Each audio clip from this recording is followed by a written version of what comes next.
2022년 여름 열왕기 상하 결정 연구 메시지 7번에 왔습니다. 메시지 7번의 제목은 성전 재료들의 내재적인 의미입니다. 성경의 열쇠는 하나님의 경륜입니다. 그러므로 우리가 하나님의 경륜에 대한 관점을 가지고 성전 재료들의 내재적인 의미를 보아야 하고 체험할 필요가 있습니다. 메시지 7번의 제목에서 두 가지 중요한 단어를 먼저 우리는 붙잡을 필요가 있습니다.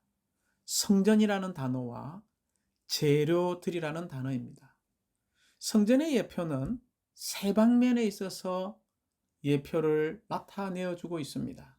첫 번째 성전의 예표는 그리스도이고 두 번째는 살아계신 하나님의 집인 교회를 예표합니다. 세 번째 성전의 예표는 고린도전서 3장 16절에서 가리키듯이 개별적인 모든 믿는 이들을 말하고 있습니다. 두 번째, 재료들은 누구일까요? 재료들은 먼저 모든 것을 포함하신 그리스도께서 이 성전 재료들의 실제이시라는 것입니다.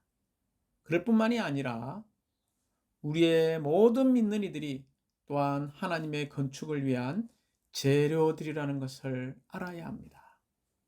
메시지 7번은 로마서가 7번까지 있습니다. 로마서 1번은 하나님의 건축물을 위한 재료를 이야기하고 있죠. 이 재료라는 단어를 붙잡으시기 바랍니다. 이 하나님의 건축물을 위한 재료의 실제는 누구였습니까? 바로 모든 것을 포함하신 그리스도였죠. 그러므로 우리는 매일 이 하나님의 건축물의 재료의 실제이신 그리스도를 먼저 체험하고 또한 이 그리스도를 다른 이들에게 공급할 필요가 있습니다. 이 하나님의 건축물을 위한 재료는 로마자 2번에서 첫 번째는 뭡니까? 편백나무입니다. 편백나무는 십자가에 못 박히신 그리스도, 죽음을 상징하죠. 두 번째 재료는요, 백향목이죠. 이 백향목은 바로 부활하신 그리스도를 상징합니다. 그러므로 백향목을 이야기할 때마다 부활이라는 단어를 붙잡으십시오. 로마서 4번은 세 번째 나무인 올리브 나무죠. 올리브 나무는 바로 생명을 주시는 영이신 변화되신 그리스도를 이야기하고 있습니다. 이 올리브 나무에서 나오는 기름은 전적으로 하나님의 영을 예표하고 있죠. 이런 세 가지 이런 나무의 재료를 볼 뿐만이 아니라 우리는 로마자 5번에서 네 번째 재료인 이 성전 기둥들이 노수로 건축된 것을 볼 수 있습니다. 노시죠. 이 노선 바로 심판을 상징하고 있죠. 그리고 다섯 번째 이 메시지에서의 재료는 바로 돌들입니다. 바로 하나님의 건축물을 위한 변화를 이야기하고 있죠. 이 다섯 가지 재료들을 선포 해볼까요? 첫 번째는요, 편백나무, 죽음을 상징하죠. 두 번째는요, 백향목, 부활을 상징합니다. 세 번째는요, 올리브나무, 바로 생명 주시는 영이신 변화되신 그리스도죠. 네 번째 재료는요, 바로 노시입니다. 바로 심판을 상징하죠. 다섯 번째 재료는요, 돌들입니다. 변화를 상징하죠. 그리고 로마자 7번은 결론이죠. 이러한 재료들로 우리가 교회를 건축하기 위해서는 생활이 필요하고 이런 생활을 살기 위한 생명이 필요한 것을 우리에게 보여주고 있습니다. 하나님의 성전인 교회를 건축하기 위한 참된 그리스도인의 생활, 참된 교회의 생활은 바로 생명 주시는 영이신 십자가에 못 박히시고 부활하신 그리스도께서 우리 존재 안으로 건축되는 생활입니다. 우리가 이러한 생활을 할 때 매일 새롭게 되고 변화되어 한 단계의 영광에서 또 다른 영광에 이르게 될 것이며 심지어 결국 영광 안으로 우리가 완전히 들어가게 될 것입니다. 먼저 우리는 로마자 1번이 하나님의 건축물을 위한 재료를 이야기한다고 이야기했죠. 첫 번째, 우리는 계시 방면에서 이 재료의 실제는 누구냐는 거죠. 이 재료의 실제는, 이 재료들의 실제는 바로 하나님의 성전인 교회를 건축하기 위한 그리스도라는 것입니다. 당연히 우리는 세 가지 나무를 보았죠. 열왕기상 6장 15절에서는 그는 백향목 널빤지로 집 암벽을 만들었는데 집의 안쪽은 바닥에서부터 천장까지 나무로 입혔다. 그리고 집의 바닥에는 편백나무 널빤지를 깔았다라고 이야기하고 있습니다. 6장 15절에서 백향목과 편백나무가 나오죠. 그럴 뿐만이 아니라 열왕기상 6장 23절과 31절에서 33절을 볼 때 여기에 올리브 나무를 언급하고 있습니다. 첫 번째, 우리는 하나님의 건축물을 위한 세 가지 재료가 바로 이 나무와 관계된다는 것을 잊지 마십시오. 편백나무는 죽음 안에 계신 그리스도, 곧 죽음을 거치신 그리스도의 인성을 상징합니다. 백향목은 부활 안에 계신 그리스도, 곧 그리스도의 인성은 부활하여 신성 안으로 이끌린 것을 말하고 있죠. 올리브 나무는요, 바로 그 영이신 그리스도, 곧 하나님의 영 안에 계신 인성을 지니신 그리스도를 상징하고 있습니다.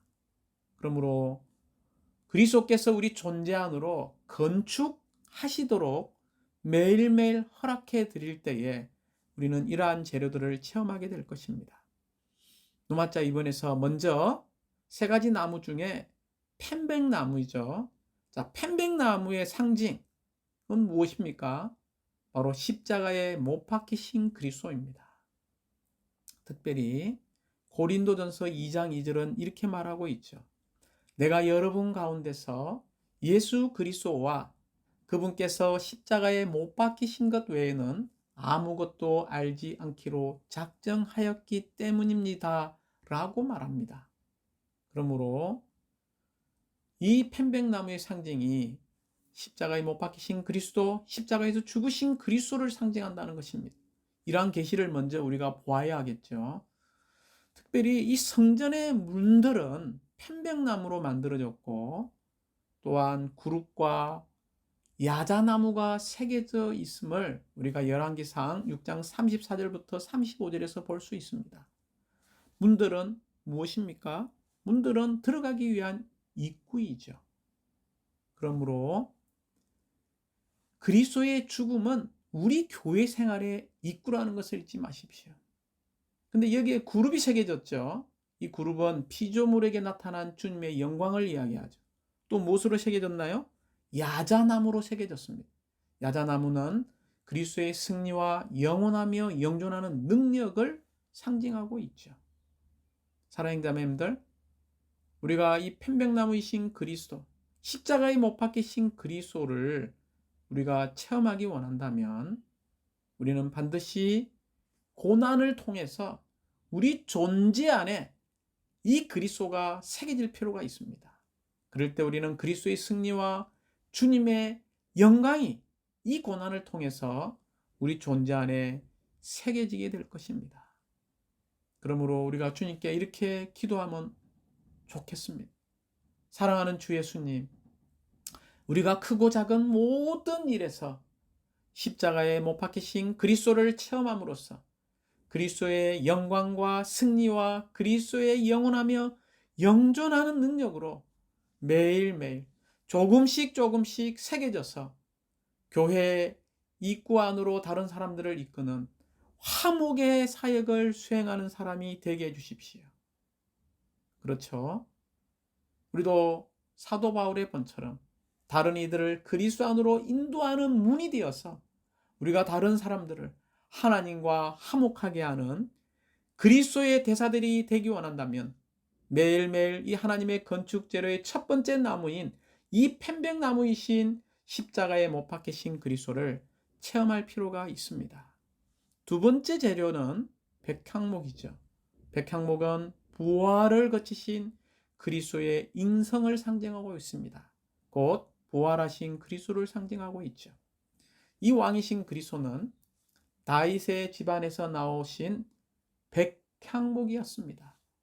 그러므로 우리가 이 부활을 거치신 이 그리스도, 부활하신 그리스도를 체험하려면, 이 백향목이 되기 원한다면 우리는 매일 그리스도 안으로 뿌리를 내리는 이들이 되어야 합니다. 이 백향목은 향이 강하죠.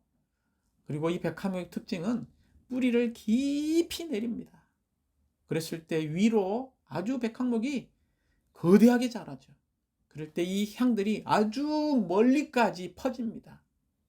심지어 4km, 5km까지 이런 백향목의 부활의 향기가 퍼지는 거죠. 우리가 그러한 사람이 되기 원한다면 먼저는 그리스도 안으로 뿌리를 내려야 되죠. 어떻게 뿌리를 내릴 수 있을까요? 주님과 우리는 충분한 개인적인 시간을 보내면서 그분과 교통하고 그분을 흡수하여 진액이 가득하고 항상 푸르게 될 필요가 있습니다. 그리하여 우리가 부활의 향기를 날리는 이러한 믿는 이들이 되어야 합니다. 왜냐하면 교회는 그리스도의 부활의 능력의 저장고이고 창고이기 때문입니다. 세 번째 우리가 체험해야 될 나무는 올리브 나무죠. 바로 생명 주시는 영이신 변화되신 그리스도를 상징한다고 이야기했죠. 즉 기름 부음 받으신 그리스도입니다. 사랑하는 자매님들, 우리는 다 그리스도 안으로 접붙여진 가지들이라는 겁니다. 우리에겐 두 가지 가지의 신분이 있다는 것을 잊지 마십시오. 먼저 우리가 요한복음 15장 1절부터 6절을 볼 때 우리는 포도나무의 가지들입니다. 그럴 뿐만이 아니라 로마서 11장 17절부터 24절을 읽어볼 때 우리는 두 번째 가지들, 곧 올리브 나무의 가지들이라는 것입니다. 우리는 참 올리브 나무이신 그리스도 안으로 접붙여진 그리스도의 가지들입니다. 그리스도께 접붙여지는 것은 그리스도에게서 가르침을 받는 것이 아니라 그리스도와의 유기적인 방식으로, 생명의 방식으로 연결되는 것을 말하고 있습니다. 우리가 그리스도께 접붙여진 것은 영 안에 있는 곧 신성한 하나님의 영과 사람의 영의 연합 안에 있는 사실이자 실제라는 것입니다. 따라서 우리가 그리스도께 접붙여지는 것은 전적으로 우리의 영 안에서 그리스도와 연합하는 문제입니다. 고린도서 6장 17절은 주와 합하는 사람은 바로 한 영이라고 이야기했죠. 디모데후서 4장 22절에서는요. 주님의 은혜가 우리의 영과 함께하는 것을 볼 수 있습니다.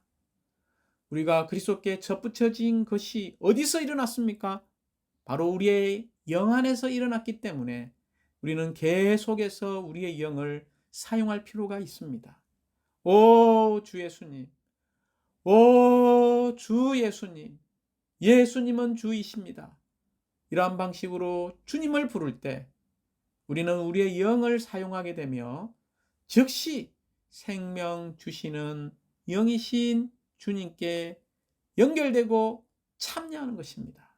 그럴 뿐만이 아니라 우리가 그리스도의 풍성을 누리는 또 하나의 길은 하나님의 말씀을 읽고 모든 말씀에 아멘이라고 말하는 것을 훈련할 필요가 있습니다.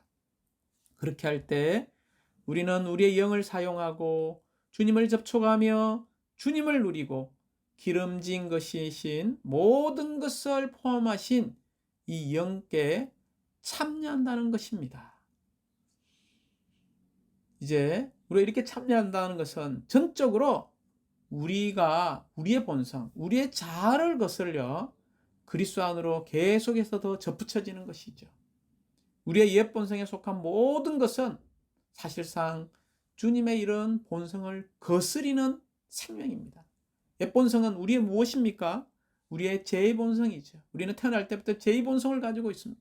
주님의 본성은요, 바로 신성하고 영적이며 거룩한 본성입니다.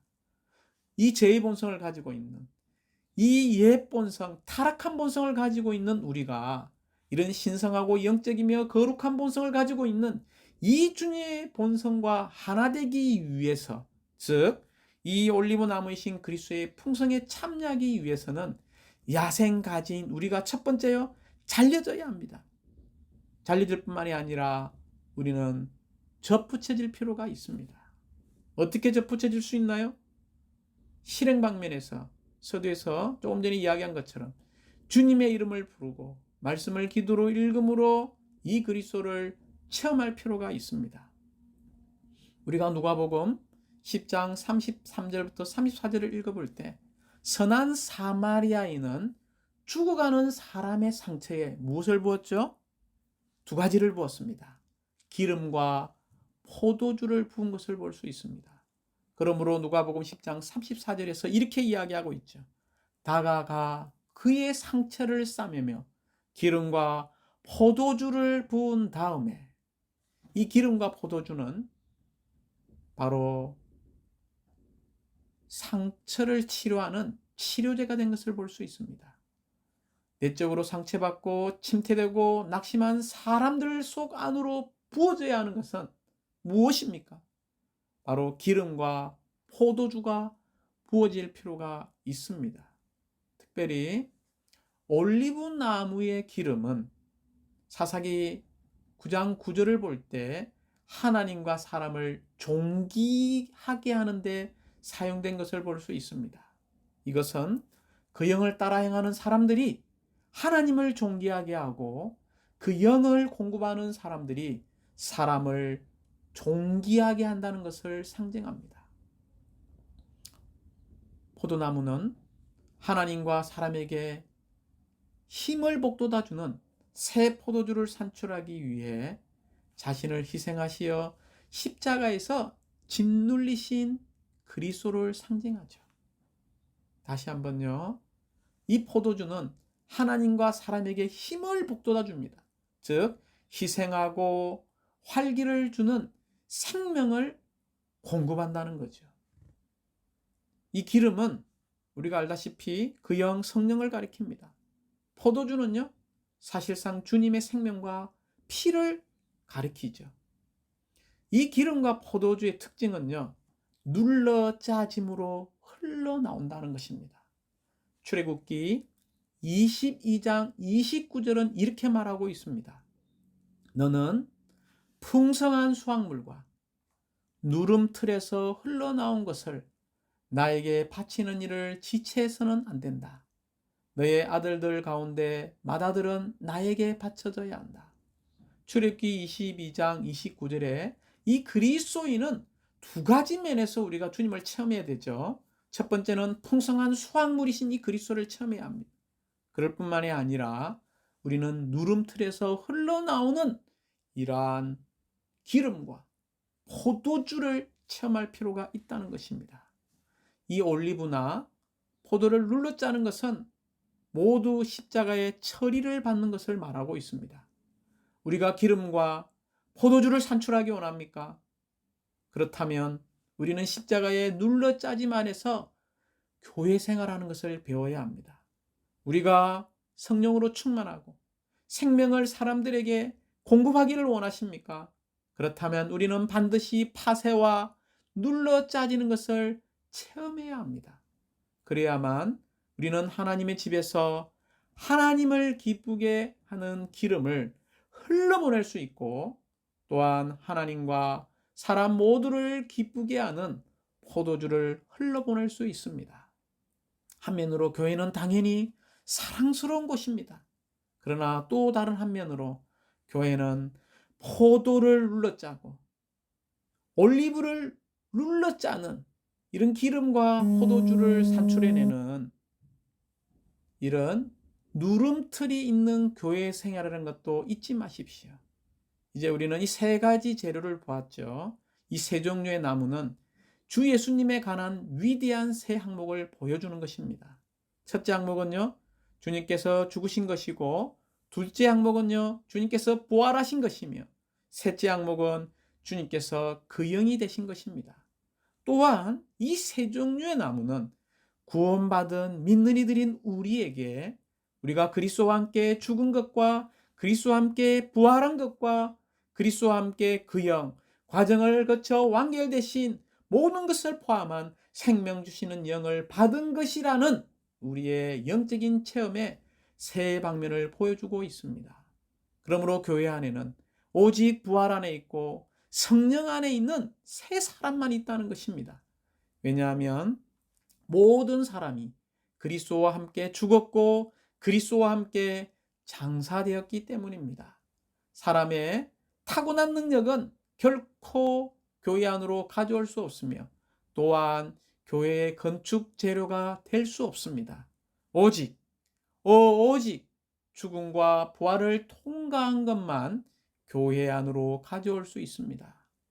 우리가 주님께 이렇게 간절히 기도드려 보기 원합니다.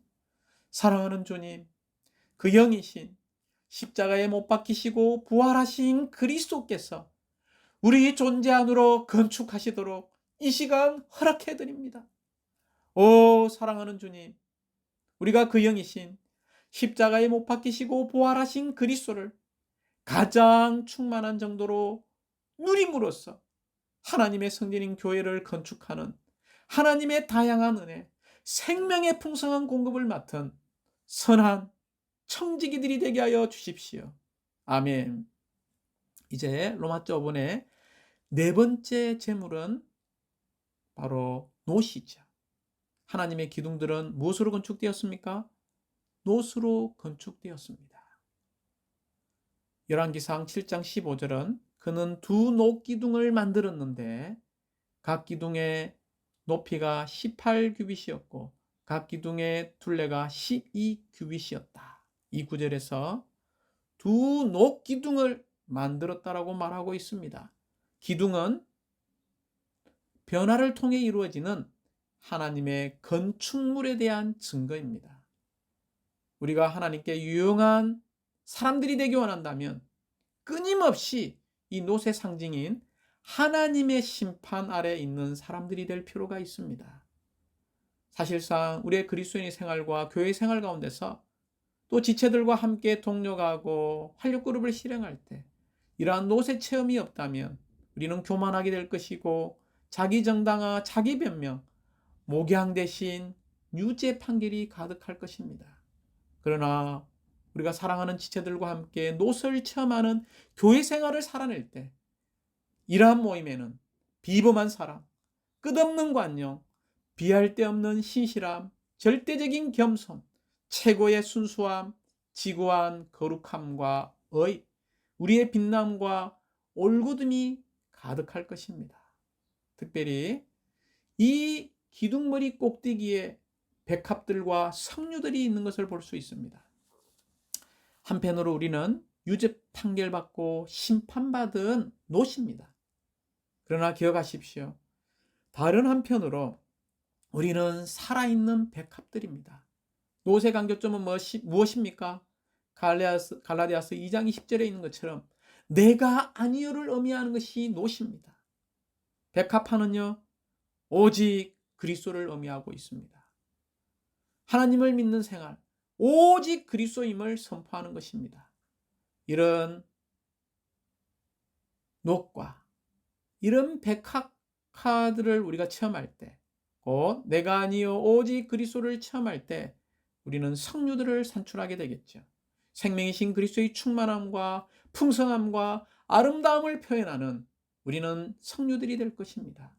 그러므로 우리가 십자가로 죄지고 제한받는 것을 통해 이러한 신성한 생명의 풍성들을 더 표현하는 사람들이 되기 원합니다. 이 메시지에서 마지막 5번째 재료는 돌들이죠. 이 돌들은 변화와 관계되어집니다. 즉 우리가 이 하나님의 건축물을 위한다면, 이 건축을 위해 살기 원한다면 우리는 변화될 필요가 있습니다. 먼저 이 그리스도는 그분의 인생의 부분이 변화되셔야 했죠. 죽고 부활한 이후에 이 변화되신 그리스도는 살아있는 돌, 기초돌, 모퉁이돌, 이 건축을 위한 꼭대기 돌이 되신 것을 볼 수 있습니다. 그럴 뿐만이 아니라 우리가 변화되신 이 그리스도, 살아있는 돌, 기초돌, 모퉁이돌, 꼭대기 돌이신 이 그리스도를 우리가 체험할 때 우리가 여전히 돌들이 되지 않습니까? 그러므로 이 돌들은 또한 변화된 그리스도 안에 믿는 이들이라고 말할 수 있습니다. 특별히 신약은 살아있는 돌들에 대해서 베드로전서 2장 5절에서 이야기하고 있죠. 구약은요, 열왕기상 5장 15절과 17절, 18절, 그리고 열왕기상 6장 7절을 볼 때 이 구약은 덧내어진 돌들에 대해서 말하고 있습니다.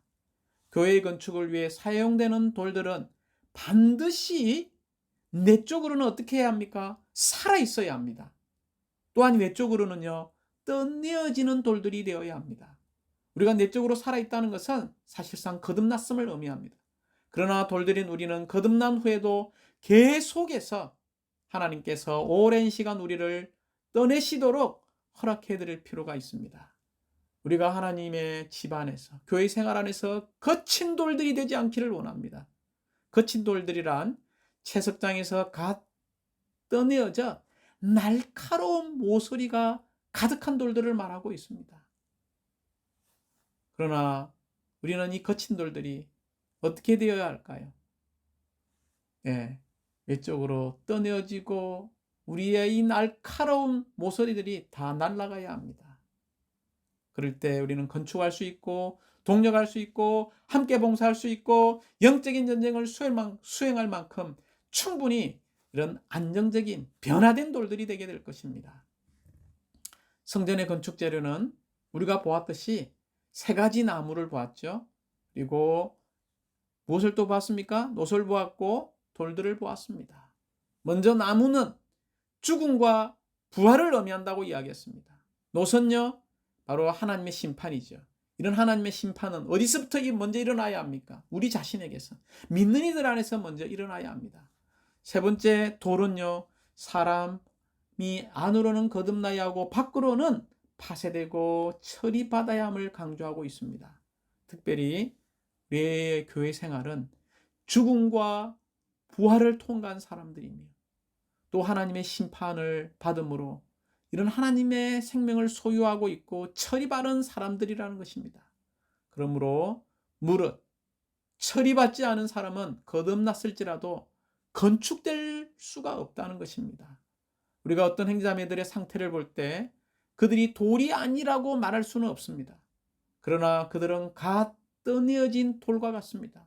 그들은 건축할 만큼 충분히 안전적이지 않습니다. 즉 다른 이들과 함께 동력하거나 봉사하거나 다른 이들과 함께 전쟁을 하거나 다른 이들과 함께 언약궤를 함께 짊어질 만큼 충분히 안정적이지 않습니다. 그들이 일을 잘하고 융통성을 지녔을지라도 우리와 함께 증거를 짊어지지를 못하는 것입니다. 이것은 그들이 전혀 처리받지 않았기 때문입니다. 또 어떤 행자매님들은 너무 둥글고 무책임해서 사람과 일에 대해 마치 뺀질뺀질한 돌과 같습니다. 그들은 어디에 있든지 구르는 돌처럼 슬그머니 빠져 나가버립니다. 그들에게는 네모 반듯해지도록 떠내어지는 일이 많이 필요합니다. 그럴 때 그들은 정확하게 치수를 갖추어서 다른 사람들과 어울릴 수 있게 될 것입니다. 이럴 때 그들은 그곳에서 안정적으로 다른 사람들과 동력하며 함께 건축할 수 있습니다. 사랑하는 자매님들, 우리가 이러한 교회를 건축하기 위한 생활을 살기 원합니까? 하나님의 성전인 교회를 건축하기 위한 참된 그리스도인의 생활, 교회 생활을 살기 원한다면 다시 한번 강조합니다. 생명 주는 영이신 십자가에 못 박히시고 부활하신 그리스도께서 우리 존재 안으로 건축되는 생활을 살아야 합니다. 이러한 생활, 이러한 생명을 살아낼 때 우리는 매일 새롭게 되고 변화되어 영광에서 영광에 이르는 영광스러운 몸의 지체들이 될 것입니다. 주님을 찬양합니다.